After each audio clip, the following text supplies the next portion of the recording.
nós estamos muito animados para compartilhar tudo isso com vocês.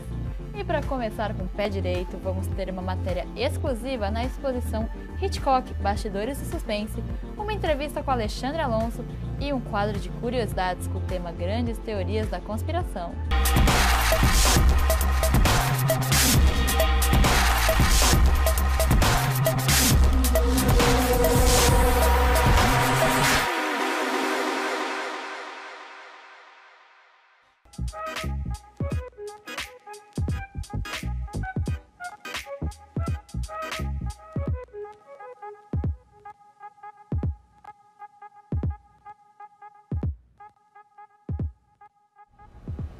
Bem legal, né, Laila? Eu fiquei bem animada para ir. Eu não consegui ir na exposição ainda, mas olhando assim, quem sabe eu consigo até ela sair daqui, né, de cartaz. Pra quem gosta de cinema, essa exposição vai ser um prato cheio. E agora nós vamos continuar falando de cinema, porque estamos aqui com ele, que com apenas 23 anos é cineasta, ator, produtor e diretor de arte. Seja muito bem-vindo, Alexandre Alonso.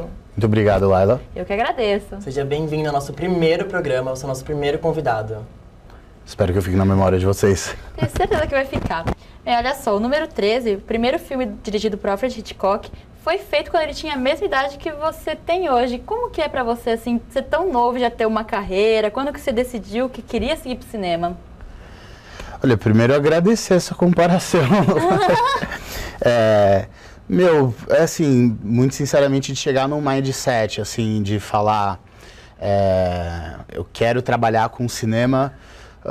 Acho que foi bem cedo. Comecei a fazer uns vídeos com um amigo meu, Matheus Marchetti, que inclusive até hoje a gente tem essa relação bastante estreita. A gente fez um filme agora, mas eu não vou me perder aqui na minha timeline. Eu sempre, quando criança, eu era uma criança meio doente da cabeça, assim. Eu cortava meus bonequinhos, pintava eles com tinta vermelha. E eu sempre marquei na minha cabeça e no relógio o tempo que as brincadeiras tinham que ter. Muito intuitivamente, assim. Eu falava, era uma brincadeira de terror, então ela não podia virar uma brincadeira de comédia. E eu ia criando um arco na minha cabeça daquilo.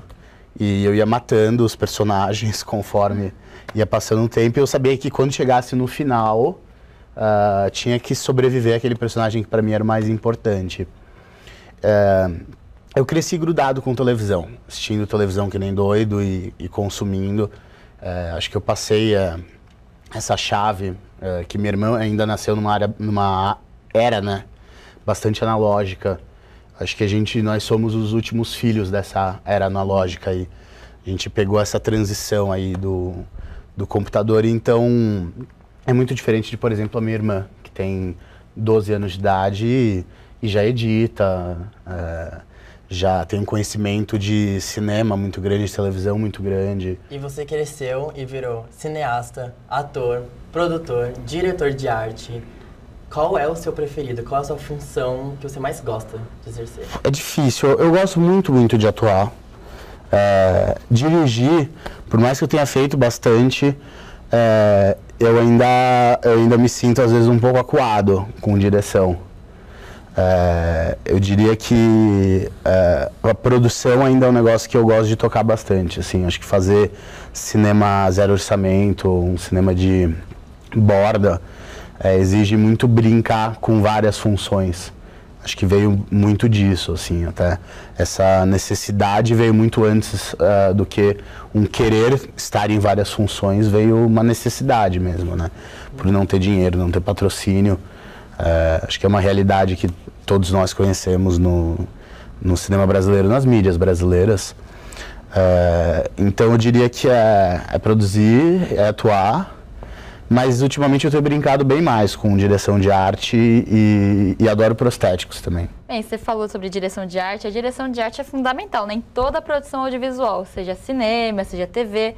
Mas quais são as principais dificuldades nessa área? Ainda mais com as câmeras HDs hoje, tipo, tão tecnológico, que mostra tudo, né? Tem que ser muito rico em detalhes. Eu acho que teve um tempo aí que você podia, né, fugir com algumas texturas, com algumas coisas que a gente não pode hoje, né? Eu acho que fazendo uma analogia sacana, assim, seria como se o telespectador tá sempre no começo daquele filme Origem, Inception, né? Ele tá sempre metendo a mão no carpete ali, né? Pra perceber que não é real. Eu acho que a maior dificuldade, pô, pra mim, pelo menos, e pra muitas produções que eu vi, acaba sendo a comunicação, às vezes, do continuista com direção de arte, do que pode ser feito dentro de um orçamento. Eu acho que isso, às vezes, grita muito mais alto do que uma questão técnica, assim.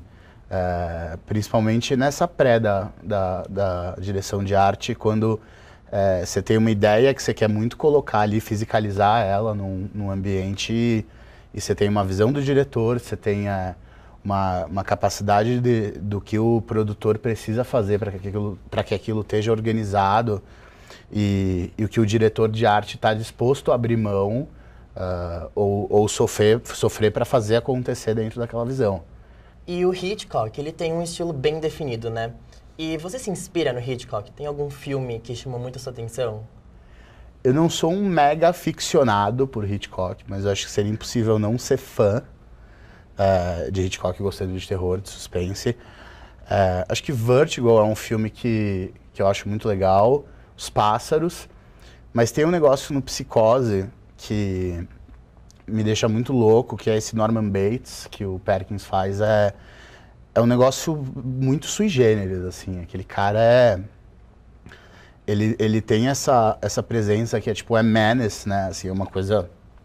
Ele é um cara creepy, mas ao mesmo tempo você vê que ele é um personagem que eu acho que ele tem muita camada, assim, de ser muito castrado mesmo, assim. Ele tem essa coisa... Eu adoro esses personagens e esses filmes que tem uma oposição, assim, de caráter. Você tem um cara que nem ele que consegue fazer aquelas maldades, consegue matar as pessoas daquele jeito, mas ao mesmo tempo vive assombrado pelos gritos de uma mãe que não tá lá.